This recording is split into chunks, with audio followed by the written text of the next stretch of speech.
es lo mismo, yo aquí en este mismo lugar, con mi abuela Leonides, aquí escuché muchas leyendas, muchas historias, y vamos a revivir esto que se hacía ante la lareira. Como veis, aquí encendido el fuego, aquí incluso vamos a cocinar, hoy un poquito de chorizos, al modo tradicional.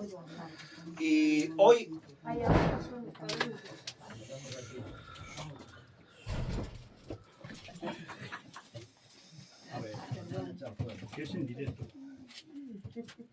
y como digo, dentro de esas historias vamos a aprovechar, sabéis que ha muerto Marcos Rodríguez Pantoja, el niño que durante 12 años vivió entre los lobos, cuidado por los lobos. Bueno, la historia un poco es que Marcos, como ya conocéis la mayoría, fue vendido, dice, por su padre, a un cabrero, no, a un señor que tenía a un cabrero, que efectivamente lo recogió en un caballo y lo llevó ese día a un lugar, le dieron de comer, como dice él, porque todo eso está en la tesis doctoral, que aquí la tenemos, que es un relato que recoge Gabriel Morel Manila, ya en 1975. De él hace toda una tesis doctoral, lo recoge tanto en magnetofón como incluso hace película de sus entrevistas con Marcos, que casi eran diarias. Y tras eso, año y pico, pues con todo ese material termina realizando su tesis doctoral, porque Gabriel Manila, pues es antropólogo y es también catedrático de la Universidad de Mallorca. La tesis está en mallorquí, al final yo creo que más bien catalán, todo ello. Y tiene una parte que son los relatos de Marcos, tal como debe hacer el historiador, en castellano, en español. Lo demás, pues es, como digo, mallorquí, valenciano, dice no, pues yo al final leí, pero se entiende aceptablemente. Pero luego toda una parte importante está el relato, que es precioso, de Marcos, como él en ese momento, porque él fue apresado en 1965. Entonces, por lo tanto, habían pasado 10 años. Y nadie seguramente le hizo caso, pero aquí sucede una cosa. Marcos fue a servir a una casa de una persona mayor, por recomendación de otras, y esta persona mayor, al contarle pues todas esas historias, pues conocía al antropólogo y se lo comunicó. El antropólogo inmediatamente fue, que al principio no lo creía más, pero luego repasando un poquito todo lo que había contado, bueno, vio que era algo excepcional. Pero no cabe duda que Marcos anteriormente había contado su historia a muchas personas, pero nadie le creyó. Y entonces, bueno, con todo eso, pues hace esa tesis doctoral, que también posteriormente dio lugar también a este libro de cuentos que es He vivido con lobos, que está en muchísimos colegios este libro.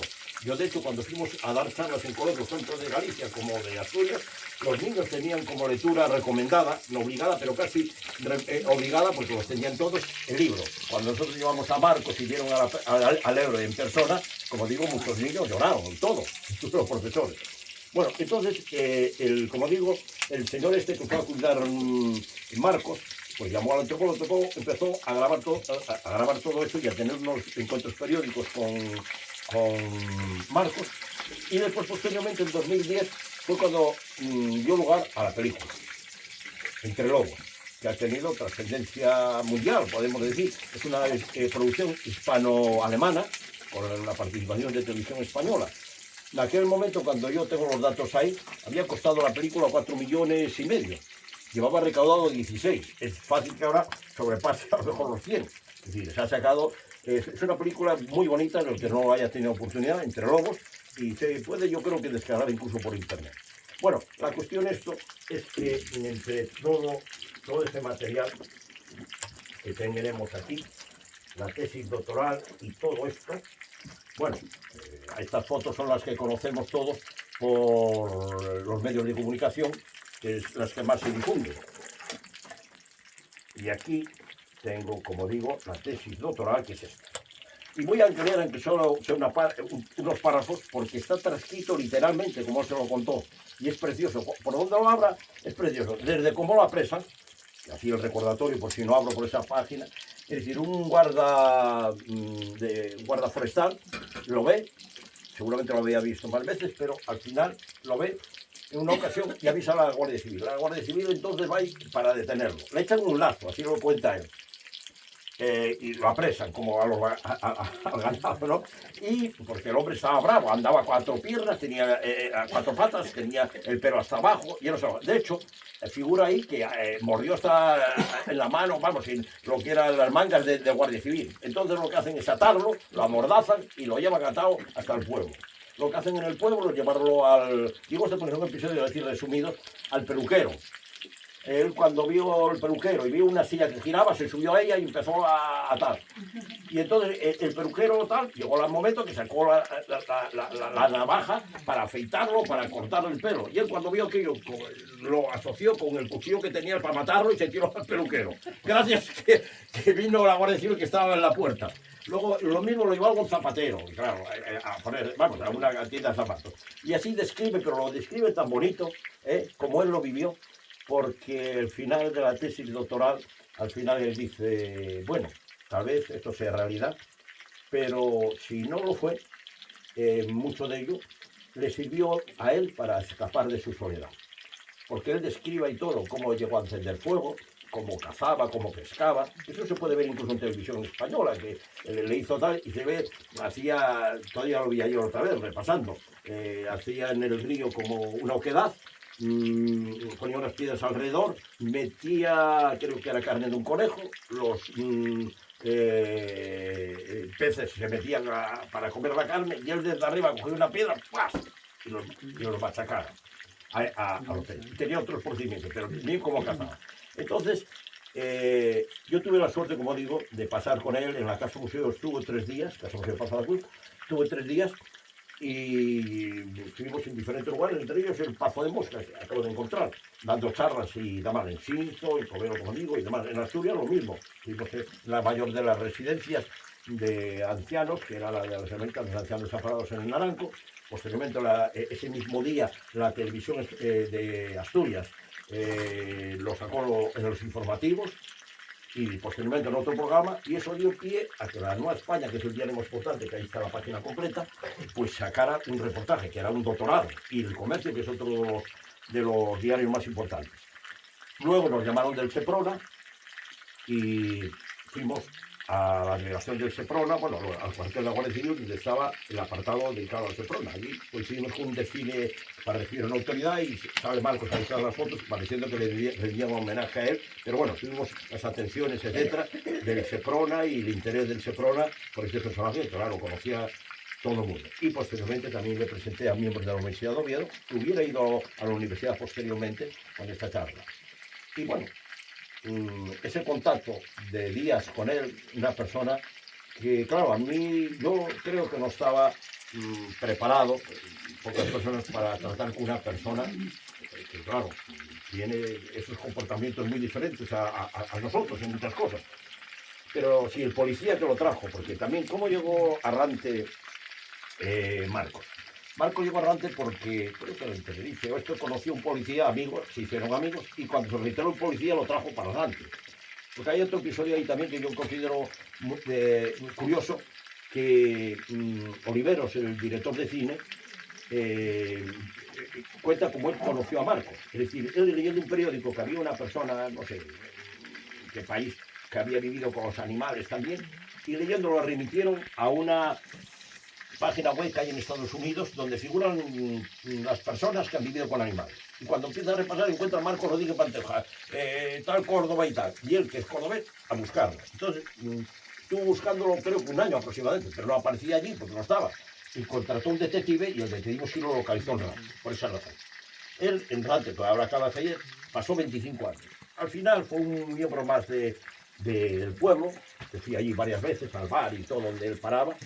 Y era uno más, lo mismo lo había con carretillo y demás. Bueno, todo un personaje, y por eso hoy me parecía interesante, como se hacía pues, nuestros ancestros, esa transmisión oral de esto para que no se pierda. Pero esto también ha dado lugar a que la Casa Museo, que tiene un archivo bueno, y hay mucho más de Marcos, pues recarguemos todavía más porque se puede acceder a las, ahora estoy mirando a la TPA en Asturias, a muchas cosas, todavía los medios digitales han cambiado de formato, pero solicitando las personas interesadas al final lo proporcionaría. Porque efectivamente es otro episodio. ¿Cómo conocí yo a Marcos? Que es otra cosa también interesante que no. Yo conocí a Marcos por medio de un amigo, Fernando Magdalena, que tal vez nos esté viendo en alguna parte. Ayer todavía comunicó con él.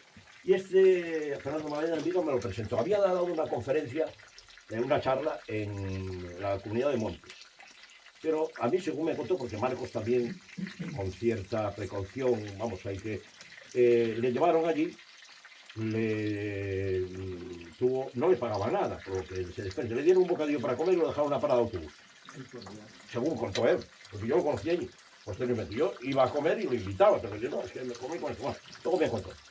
Entonces, una de mis visitas a Oviedo, que voy con cierta frecuencia, pues pasé por Arrante. Cuando llego a Arrante, a su casa, que le había dejado un vecino, no como algunas crónicas dicen que le había dado el concello, no. Un vecino le cedió, como esto, así. Y vivía allí, pues, de una forma, era un invierno frío, y lúgubre aquello, húmedo, y lo que sí recuerdo es que tenía una estufa de butano. Y le pregunté, hombre, pero Marcos, enciende, que no tengo para el butano. Y yo, ¿qué fue lo que me impulsó? Le di, yo creo, vamos, para el butano, pero fui a Oviedo, hice copias de la película, mandé a una persona que me hiciera copias, empecé a vender copias, lo traje aquí, fue cuando se sacaron los 322 y ahí empezamos así.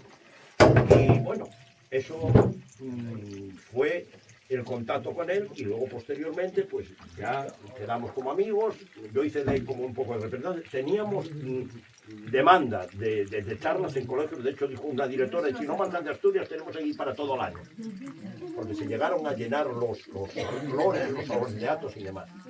Y bueno, muchísimas cosas que sí, a ver si puedo leer, aunque sea por cualquier parte, pero verás que precioso porque está como se debe hacer. Porque ahora hay malos historiadores y cambian a su idioma el relato que se hace en otro, no. Hay que ponerlo y luego si quieres se traduce. Pero cualquiera, a ver si aquí soy capaz de leer algo. Cualquier por donde sea, ¿eh? A ver, aquí. Voy a empezar aquí. Pero solo unos fragmentos de todo esto porque hicieron los dibujos que hacían también, ¿eh? Bueno, aprovecho también para decir que en el libro de visitas de la Graña tenemos un dibujo de... ¿Dónde está? Ahora ir a la libreta. ¿Dónde? Trae para acá. Tenemos un dibujo que hizo Marcos cuando vino aquí y con su firma y todo. Esta es, exactamente. Mira tú, qué precioso. A ver lo que pone aquí. Alguien se lo escribió, me parece, porque él era analfabeto. A ver. Me alegro de estar aquí. Esto creo que lo escribí yo por lo que me comentó él. Y conocer esta casa, que se parece a la casa donde yo nací, en Añora, Córdoba, Marcos. Y entonces firmó y firma Marcos, como se ve, con una serpiente que parece como está en la casa museo, que era su mascota, según él.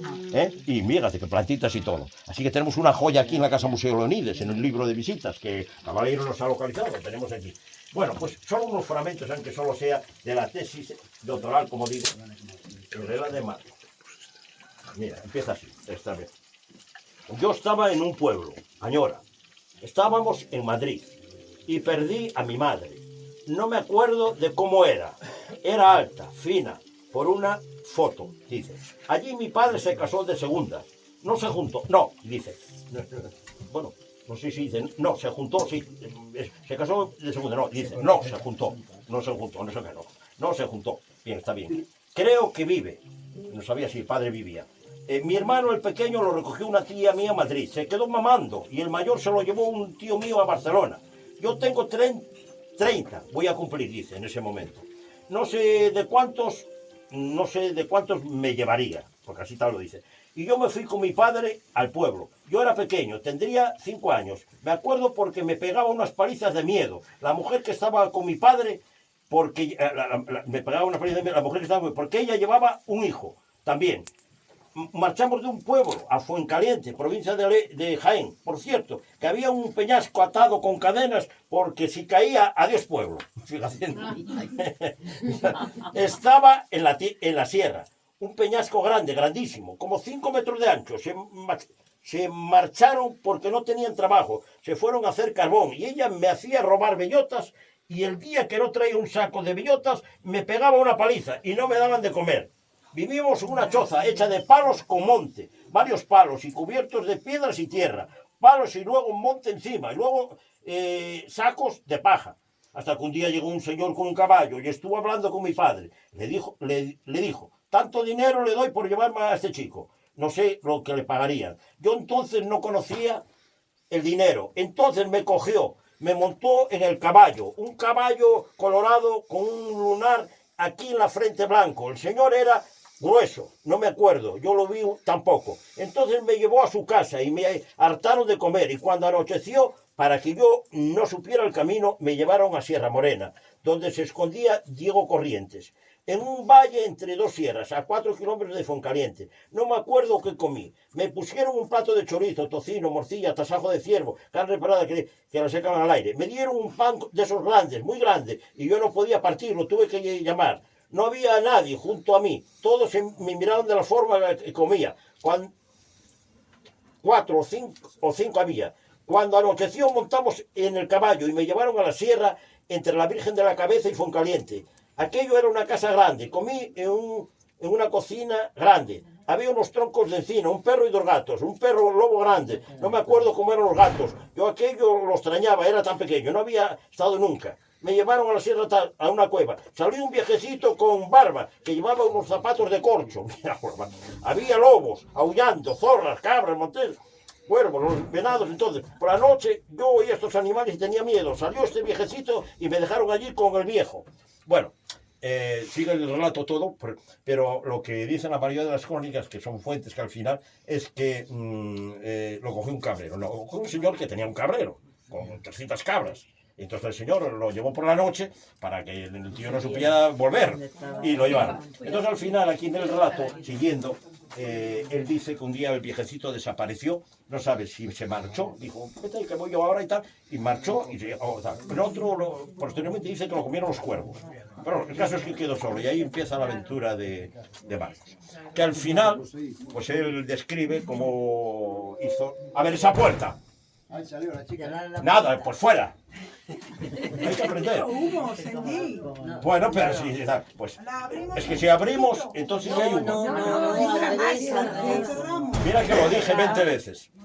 Aquí vamos a chamuscar como el chorizo. Bueno, bien, si se cierra, no, si no, no podemos ver. Entra humo, Bueno, el relato que continúa por ahí. Es decir, cómo este hombre al final dice, y con eso ya cambio, porque eso lo contaba también a los niños y todo, brevemente yo le daba, decía, media hora, no más, Marcos, porque si no se hace muy pesado. Después proyectamos la película. Y bueno, el encuentro, que todavía los reportajes que se han hecho en televisión, española, contaba lo mismo. Parece ser que él descubrió un día los lobendos ahí en una cueva, y entonces, bueno, fui a verlos y tal, y se quedó dormido con los lobendos. Entonces vino la madre, y bueno, como no lo debió ver peligroso, porque dice él una cosa que se ve que era muy sabedor e inteligente, seguro que los lobos ya lo tenían controlado, ya lo conocían, de andar por ahí. Y así empieza esa aventura, donde, bueno, parte de ella está bien recreada en la película, otro está dramatizado, claro está, para hacerlo un poco más interesante, pero una vida auténtica. Insisto, es el segundo hombre niño salvaje más importante, porque hay un caso paralelo que yo también en mis introducciones en las charlas, es el de Aveirón, que es este personaje, el niño que aparece, se cree que tenía unos 18 años, 12, perdón, en Aveirón, en Francia, y bueno, igual, andaba igual, comía bellotas, andaba a 4 patas, un salvaje total. Pero ese, 40 años, nada más que lo localizaron, lo llevaron a París. Luego dos médicos principalmente conocidos, uno ya dijo que era un tonto, inútil, que no se podía hacer carrera con él, otro pero no hicieron carrera con él en el sentido que no llegó a hablar nunca, murió a los 40 años. Pero es un caso muy paralelo en muchas cosas a Marco, por eso yo en las introducciones citaba. Dio lugar a esa película que es El niño salvaje, me parece que fue una película muy, vamos, con mucha... exactamente, que en su momento dado, del famoso Truffaut o algo así, el director, etc. Bueno, un poco, porque si no sí, lo quitaste, bien, correcto, pero ahora podemos comer el chorizo. Para seguir la transmisión oral, como si ahora no hubiera medios, pero seguramente podías. Y entonces en la Casa Museo tenemos aquí toda una serie de pequeños documentos, y ahora mira, más también para esto. Ahora me doy cuenta que es mi letra, y yo digo, a ver, Marcos, ¿qué te parece? Y transcribí lo que me dijo, ¿eh? Y firmó ahí. ¿Puedo ver el dibujo, Sí, por favor? sí, sí, esto es. Y bueno, amigos míos, pues esto es la Casa Museo Leonides en La Graña, Covelo, Pontevedra, Galicia, España. Casa Museo Pazo da Cruz, Massimino Fernández, e estos ilustres invitados a los que agradezco que hoy estemos en esa jornada de pensión oral primadamente humorista. ¡Bravo! ¡Bravo!